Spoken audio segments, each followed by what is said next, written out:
आज का ये एपिसोड शुरू करने से पहले एक छोटी सी बात। क्या आप भी अपना पॉडकास्ट बनाने की सोच रहे हैं? तो एंकर ट्राई कीजिए। ये पॉडकास्ट बनाने का सबसे आसान तरीका है। नंबर 1, ये फ्री है।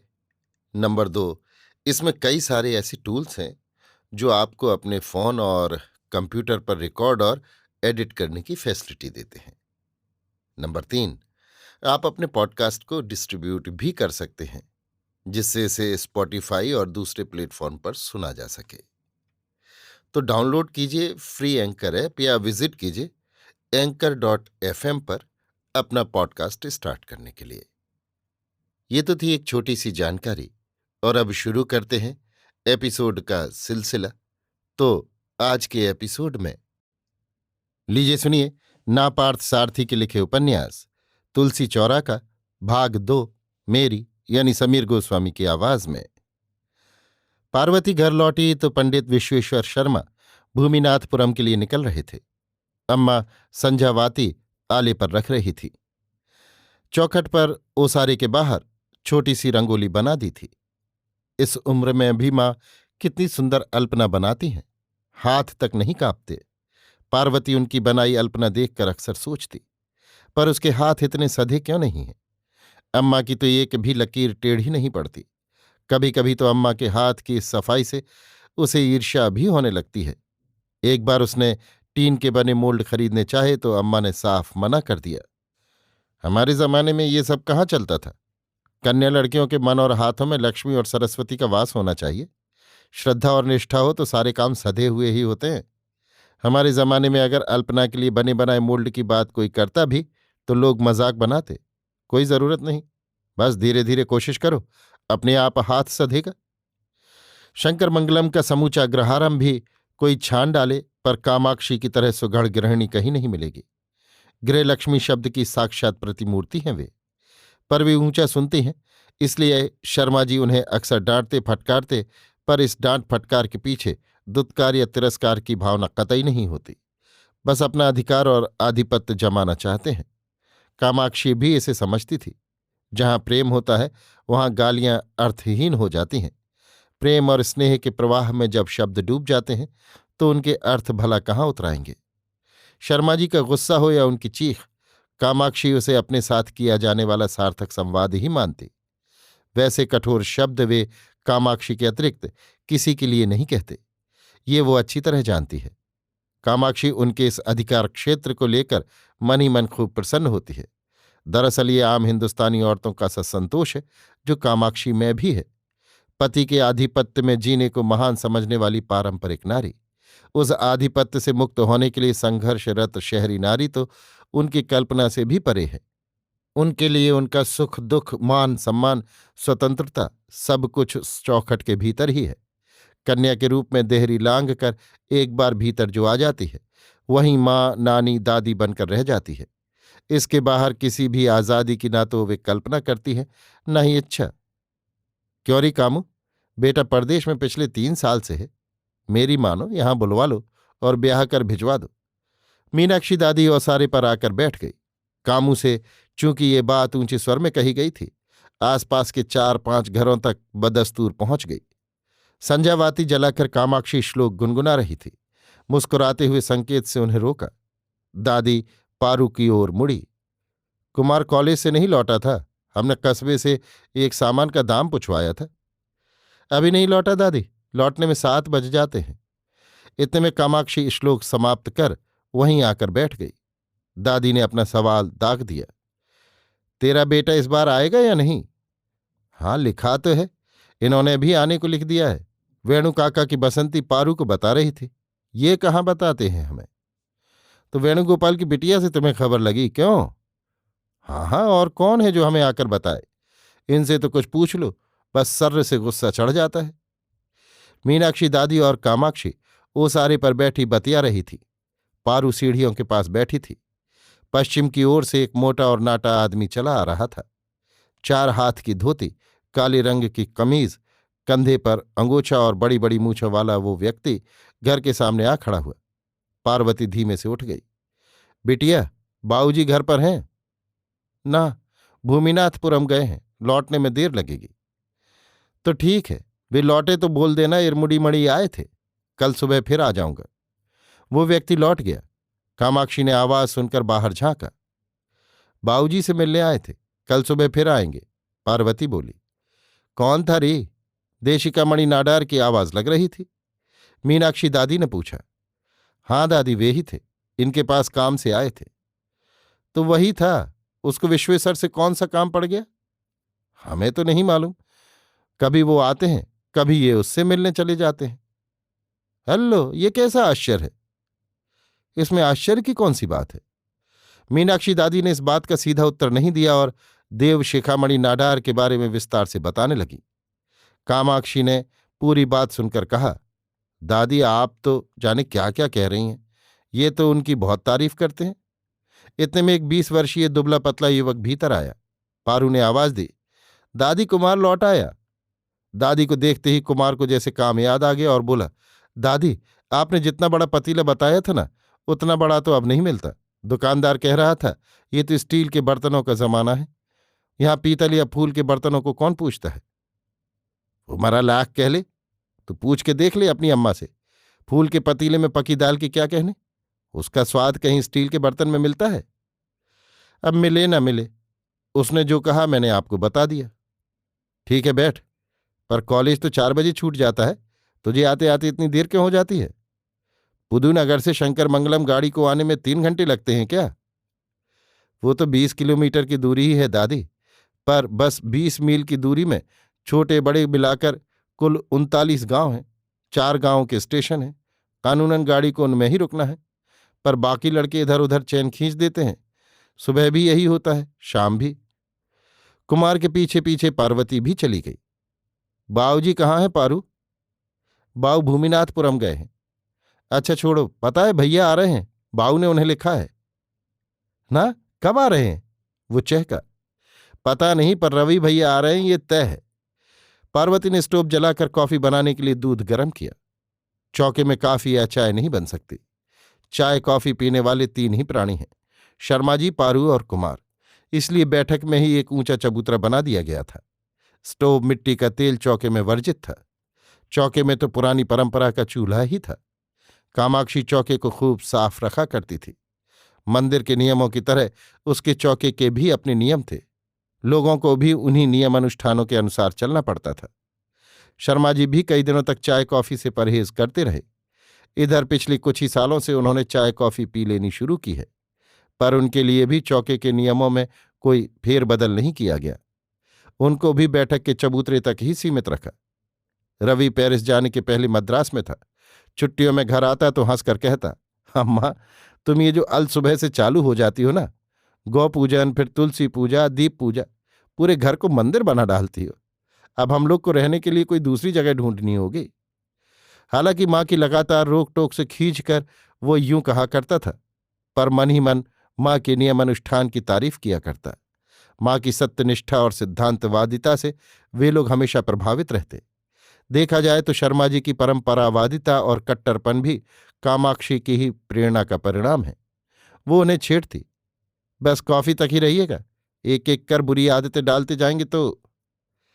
अलसुबह स्नान आदि से निपट कर भीगे बालों को खोले, माथे पर सिंदूर का टीका लगाए, बेला कपूर तुलसी दशांश की महक फैलाती माँ रवि को साक्षात देवी स्वरूप लगती। माँ के तमाम नियम अनुष्ठानों से लाख असुविधाएं भली होती हों, पर उसे ही नहीं, घर के बाकी सदस्यों को भी उनके नियम मान्य रहे। ये माँ के दिए संस्कारों का प्रभाव है, ये वो खूब जानता था। इसी अगस्त नदी के तट पर स्थित शंकर मंगलम से कुछ ही मील दूर स्थित ब्रह्मपुरम के एक वैदिक ब्राह्मण के परिवार की पुत्री पिरु कैसे संस्कार लेकर आती। माँ का संस्कृत और शास्त्र ज्ञान बाऊजी की तरह गहन भले ही न हो, पर उन्हें अच्छा ज्ञान था, इससे इनकार नहीं किया जा सकता। अपने छात्र जीवन में माँ के इस पूजा पाठ से दैनिक जीवन में होने वाली असुविधाओं को रवि ने एक खूबसूरत नाम दे रखा था, पवित्र असुविधाएं हैं। पर पूरा घर इस असुविधाओं के साथ जीता था। मजे की बात ये कि उनसे अलग भी नहीं होना चाहता था। रवि का पत्र कामाक्षी के भय से ही शर्माजी ने छिपा रखा था। रवि के इस प्रेम प्रसंग की बात उनके अतिरिक्त वे 2 ही लोग जानते थे जिनसे उन्होंने चर्चा की थी। रवि के फ्रेंच युवती सहित भारत आने की बात वे किसी को फिलहाल बताना नहीं चाहते थे। इसमें कई दिक्कतें थीं। वेणु काका ने रवि और उसकी प्रेमिका को अपने घर ठहराने की पहल की थी, पर उनके होते हुए उनका बेटा सिर्फ इस वजह से किसी गैर के घर रहे कि उसकी प्रेमिका विदेशी है, उन्हें ये बात नागवार लगी। उन्होंने इस मसले पर और अधिक व्यावहारिक होकर सोचना चाहा। बेटे पर जान देने वाली वो युवती क्या सोचेगी उसके बारे में? बेटा भी उसे कैसे समझाएगा कि किसी पराये घर में उन दोनों को क्यों ठहराया गया है? मान लो वो पलट कर एक सवाल कर दे कि क्या इस देश में प्रेम करना पाप है, तो अगर वो घर की असुविधाओं की बात कहे और वो लड़की इन असुविधाओं के साथ भी यहां रहने को तैयार हो जाए, तब उन्हें तकलीफ हुई कि वर्षों बाद घर लौटते बेटे के स्वागत में इतनी दिक्कतें आ रही हैं। इन्हें लगा अगर उनका बेटा 1 माह बाद आता तो उन्हें इस मुद्दे पर सोचने को पर्याप्त वक्त मिल जाता। यही वजह थी पार्वती को भिजवाकर उन्होंने पत्र को भेजने से रोका था। भूमिनाथपुरम जाते और वहां से लौटते में भी वे लगातार रवि के पत्र के विषय में सोचते जा रहे थे। वे लौटे तो पार्वती सो चुकी थी। सुबह पूजा पाठ समाप्त कर वे कॉफी पी रहे थे कि पार्वती ने कहा, बाऊ, मेरे पहुंचने के पहले ही बसंती दी ने पत्र भिजवा दिया था। और हाँ, जब आप भूमिनाथपुरम गए थे तब इरेमणि मुड़ी आपसे मिलने आए थे। सुबह फिर आने को कह गए हैं। इरेमणि मुड़ी नहीं रही, इरेमुडी मणि कहो। इरेमणि मुड़ी फिर गलत कहा। देव शिखामणि का तमिल पर्याय है। ये नाम देव यानी एरय, शिखा यानी मुड़ी, मणि यानी मणि। हटो बाऊ, हमसे नहीं होगा। वे हंसते हुए बाहर आए। इरेमुड़ी मणि ठीक उसी वक्त पहुंच गए। नमस्कार विश्वेश्वर जी। कौन? देव शिखामणि। आओ। कल आया था, बिटिया ने बताया कि तुम भूमिनाथपुरम गए हो। काले बालों की शिखा, माथे पर भभूत, धोती, उत्तरीय और गले में रुद्राक्ष पहने, वैदिक पंडित के साथ लंबी घनी मूछों और काली कमीज वाले परम नास्तिक को बैठे और बतियाते देखकर लोग बाग विस्मित होकर क्षण भर के लिए ठिठक जाते। पंडित विश्वेश्वर शर्मा और इरेमुड़ी मणि सालों पहले शंकर मंगलम के माध्यमिक विद्यालय में सहपाठी रहे थे। जीवन की दिशाएं, उनके मूल्य एक दूसरे के विरोधाभासी भले ही रहे हों, पर मैत्री उसी तरह बरकरार रही। तू तड़ाक में ही बात होती, पर दूसरों के साथ चर्चा करते तो एक दूसरे का उल्लेख आदर के साथ करते।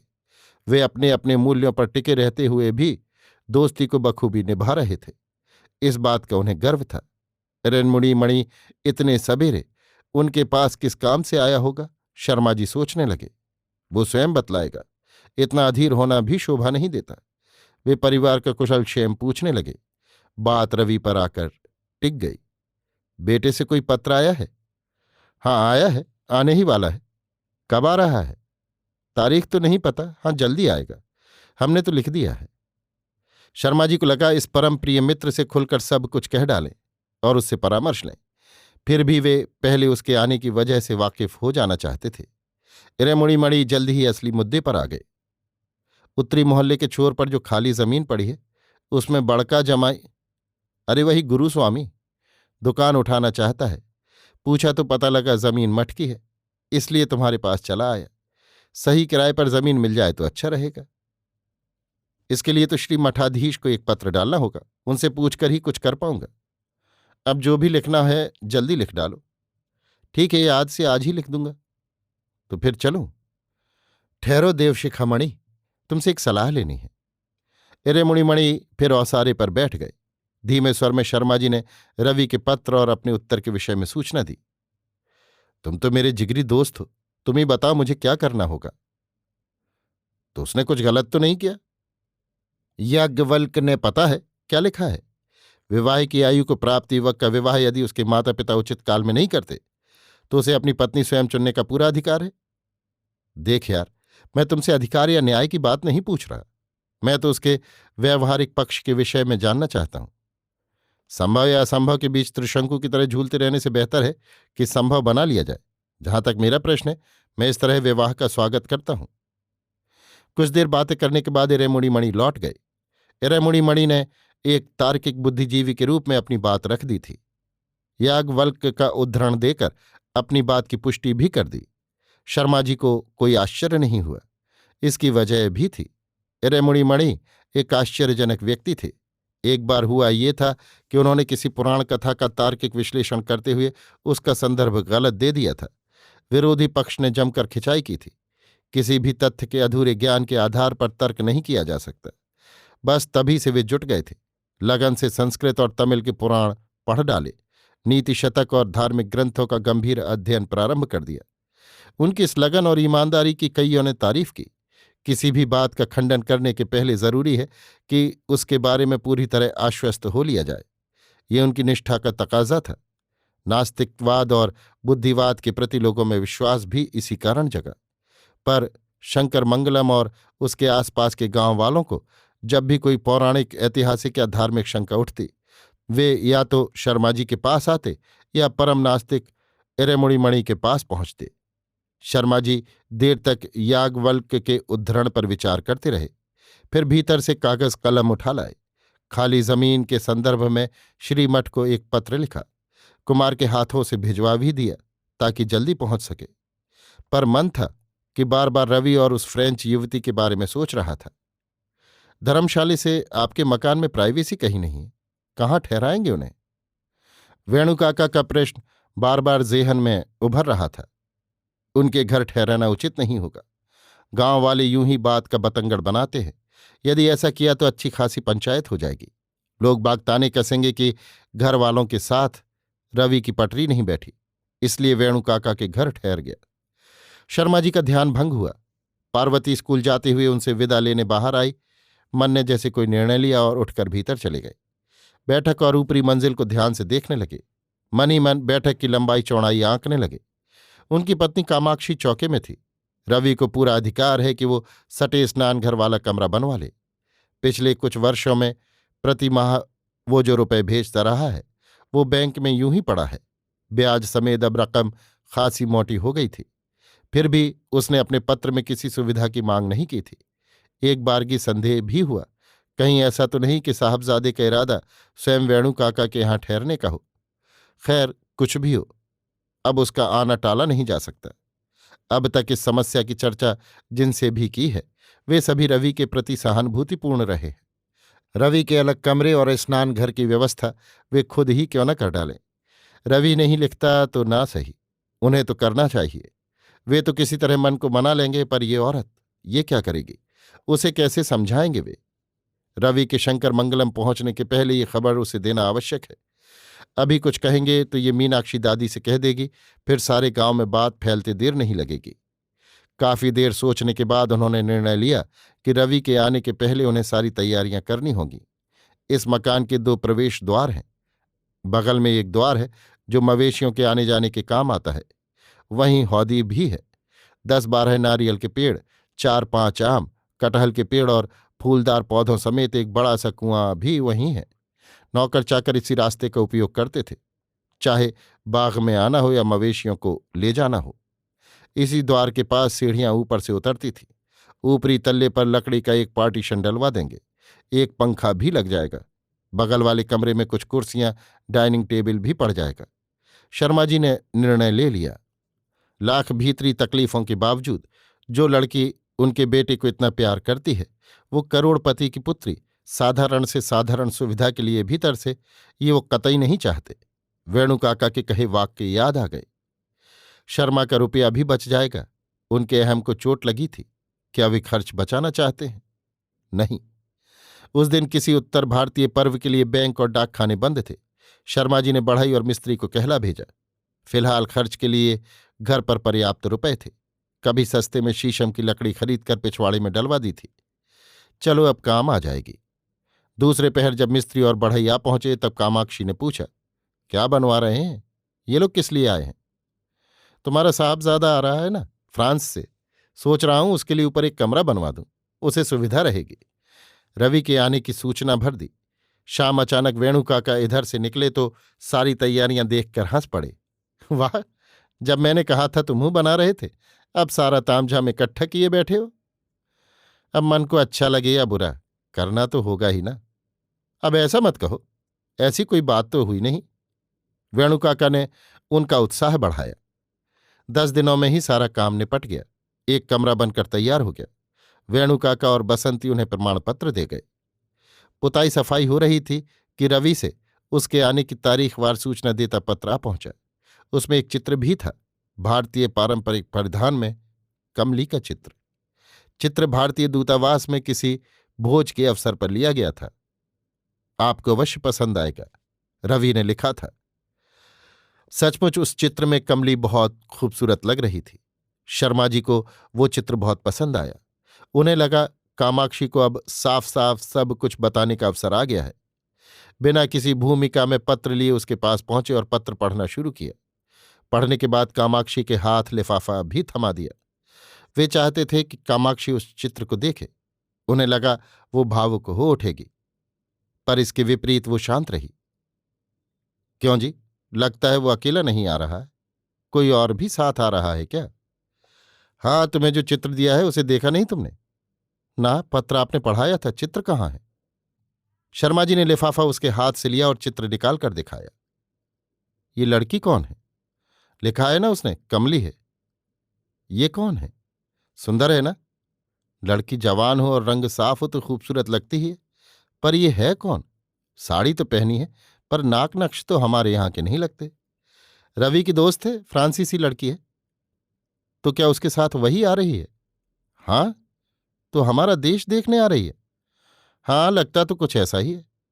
कामाक्षी ने आगे कुछ नहीं पूछा, पत्र उन्हें पकड़ा कर चली गई। शर्मा जी को ये पत्र छिपाने की आवश्यकता नहीं रही। आले पर अन्य पत्रों के साथ उसे भी रख दिया था। शाम को कुमार पार्वती दोनों ने ही पत्र पढ़ा, चित्र भी देखा। शर्मा जी को लगा अब बात उस सीमा तक पहुंच गई है जब तीली जलती हुई उंगली के पास तक पहुंच जाती है। हड़बड़ाहट में या तो तीली फेंकनी होगी या उंगली जलानी होगी। शुरू शुरू में उनके भीतर जो नफरत और क्रोध घर कर रहा था वो जाने कहाँ बिला गया। कुछ हजार और खर्च कर उस पुराने ढंग के मकान में एक अलग कमरा, सटा हुआ स्नानघर, वॉश बेसिन, दर्पण, खाने की मेज, कुर्सियां, सारी सुविधाएं इकट्ठी कर ली गई। रवि ने लिखा था कि वो 2 दिन बंबई रहेगा, फिर मद्रास से रेल द्वारा शंकर मंगलम आएगा। रवि ने किसी को भी मद्रास आने से मना कर दिया था। पहले तो दिन धीरे धीरे रेंगते से लग रहे थे, फिर तो जैसे पंख लगाकर उड़ने लगे। तुम बैलगाड़ी लिए मत पहुंच जाना, मेरी कार हाजिर है। एस्टेट वाले शारंग पाणी नायडू से भी कार मांग रखी है। सब लोग चलेंगे उन्हें लेने। उस दिन एक शादी में भी जाना है, तुम लोगों को पहुंचाकर मैं चला जाऊंगा। वेणु काका बोले। शर्मा जी बोले, ये तो अच्छा हुआ कि इस महीने से गाड़ी 5:45 आने लगी है, वरना पहले तो 3:30 आया करती थी, बड़ी दिक्कत होती थी। कुमार पार्वती और रवि की माँ भी चलेंगी ना स्टेशन? कुमार और पार्वती दोनों आ रहे हैं, उसका कोई ठिकाना नहीं। कल शुक्रवार भी है, पूजा पाठ का दिन है। एक दिन पूजा पाठ जल्दी निपटा लेगी। इतनी दूर से बेटा लौट रहा है, माँ को स्टेशन आना ही होगा। मैं उसे समझा कर देखता हूं, पर मुझे तो शक है उसके आने में। चुप रहो यार, मैं सुबह 4 बजे बसंती को भिजवाकर सब ठीक करता हूं। रवि के आने के एक दिन पूर्व का वार्तालाप था ये। अगले दिन सुबह 4 बजे ही शर्मा जी तैयार हो गए। लग्न का दिन था, इसलिए हवा में तैरती नाद स्वरम की मधुर ध्वनि पुष्प वर्षा की तरह उनके मन को भिगो रही थी। बसंती ने बहुत समझा कर देखा, पर कामाक्षी टस से मस नहीं हुई। मेरा भला वहां क्या काम है री? तुम लोग हो आओ, कोई घर पर भी तो रहे उसके स्वागत के लिए। मैं रहूंगी घर पर। बसंती घर गई, बाकी लोगों को लेकर चल दी। रास्ते में गाड़ी रोक कर 2 हार ले लिए। सुबह की ठंडी हवा, बेले के फूलों की भीनी महक और ऊपर से हवा में तैरती नाद स्वरम की मधुर ध्वनि, विवाह का सा माहौल लगने लगा था। वेणु काका ने बसंती से पूछा, रवि की माँ क्यों नहीं आई बसंती? गुस्से में है क्या? पता नहीं बाऊ, ऊपर से तो शांति लगती हैं, पर मन में जाने क्या। ऐसी कोई बात नहीं होगी, बेटा आ रहा है ना, घर पर खीर वीर बनाने में जुट गई होंगी। वेणु काका ने बात बदल दी। ट्रेन सही वक्त पर आ गई। इन लोगों की अपेक्षा के विपरीत रवि और कमली दूसरी श्रेणी के डिब्बे से उतरे। सूती धोती पहने, माथे पर कुमकुम का टीका लगाए, कमली ने उन लोगों को देखकर हाथ जोड़े। स्टेशन के पास बने विवाह मंडप में मंगल ध्वनि होने लगी थी। ठीक उसी क्षण रवि और कमली ने शंकर मंगलम की भूमि पर पैर रखे। ये मेरे पिता हैं, रवि ने परिचय दिया। कमली झट पंडित विश्वेश्वर शर्मा के चरणों पर झुक गई। शर्मा जी पुलकित हो उठे, उसे मन से असीसा। विवाह मंडप में भी वर और वधू को उसी क्षण आशीर्वाद दिए गए होंगे। कैसा संयोग था। शर्मा जी का मन तृप्त हो उठा था। कमली की देह से उठती भीनी सुगंध प्लेटफॉर्म पर फैलने लगी। शर्मा जी ने एक वधू को दिया जाने वाला आशीष ही अनजाने में दोहरा दिया था। उन्हें लगा वे चाह कर भी उसका तिरस्कार नहीं कर सकते। जाने क्यों उनका मन ही उनके खिलाफ होने लगा था। कमली ने बसंती को गले लगा लिया। वेणु काका ने रवि को और बसंती ने कमली को हार पहनाए। वेलकम टू शंकर मंगलम कहते हुए वेणु काका ने हाथ आगे बढ़ाया। Handshaking is not an Indian custom कहते हुए कमली ने हाथ जोड़ दिए। रवि ने पार्वती और कुमार का परिचय करवाया। पार्वती की पीठ थपथपाते हुए कमली ने तमिल में ही वार्तालाप प्रारंभ किया। कुमार की पढ़ाई के विषय में उससे कुछ सवाल किए। लगा रवि ने उसे सब कुछ पहले से ही सिखा पढ़ा दिया है। वो क्षणांश के लिए भी नहीं हिचकी। कमली ने वहां अजनबियों की तरह व्यवहार नहीं किया।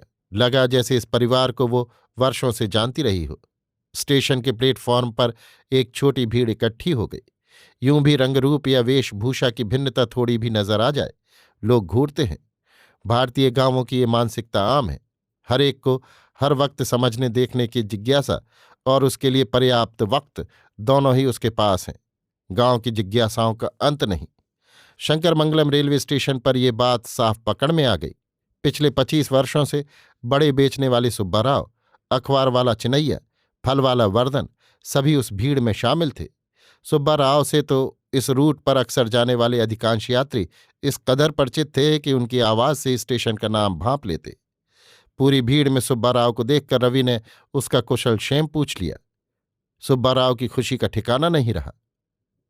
स्टेशन से लौटते हुए वेणु काका ने जानबूझकर रवि, कमली और शर्मा जी को एक कार में पीछे कर दिया और स्वयं बसंती, कुमार और पार्वती को लेकर आगे चले आए। इन लोगों को घर पर उतार कर काका शादी में चले गए।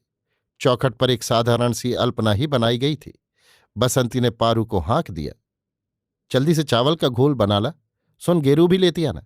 बड़ी सी अल्पना बना लेंगे। झटपट एक थाल में हल्दी चूना घोल कर आरती तैयार कर ले। वे लोग आते ही होंगे। एक नवविवाहिता जोड़े के स्वागत की भी तैयारी करती हुई बसंती मन ही मन कामाक्षी काकी से घबरा भी रही थी। रवि और कमली के प्रति अगाध प्रेम ही था कि भय को भी परे कर दिया। पार्वती ने गेरू का घोल तैयार किया। भीतर से कामाक्षी की स्त्रोत लहरी हवा में तैरकर बसंती के कानों तक पहुंच गई। तुलसी श्री सखी शुभे पापहरणी पुण्य दे, नमस्ते नारदनुते नारायण मन प्रिय। काकी के उच्चारण की स्पष्टता पर बसंती मुग्ध हो उठी। उसे जाने क्यों बार बार यही लग रहा था कि काकी ने काम वाला बहाना जानबूझकर बनाया है। उनके न आने की वजह तो कुछ और ही है।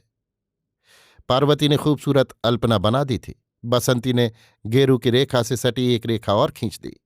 पार्वती भीतर से आरती का घोल ले आई। शंकरमंगलम रेलवे स्टेशन से गांव के भीतर आते हुए रास्ते में पीपल के पेड़ के नीचे गणेश जी का एक पुरातन सा मंदिर था। गांव वाले उन्हें पथबंधु विनायक मंदिर कहते थे। गांव से बाहर जाने वाले और बाहर से गांव आने वाले एक पल के लिए वहां जरूर रुकते। शर्मा जी भी सोच में पड़े थे, इसलिए भूल ही गए। पर रवि ने कार रुकवाई। शर्मा जी और रवि चप्पलें कार में छोड़कर नंगे पांव उतरे तो कमली ने भी उनकी देखा देखी वही किया। नारियल फोड़कर परिक्रमा की और कार में आकर बैठ गए। रवि रास्ते में कमली को गणेश मंदिर और गांव में प्रचलित प्रथा के संदर्भ में बताता रहा। रेवलॉन इंटीमेट की गंध कार में फैली हुई थी। कमली को गांव का प्राकृतिक माहौल बहुत अच्छा लग रहा था।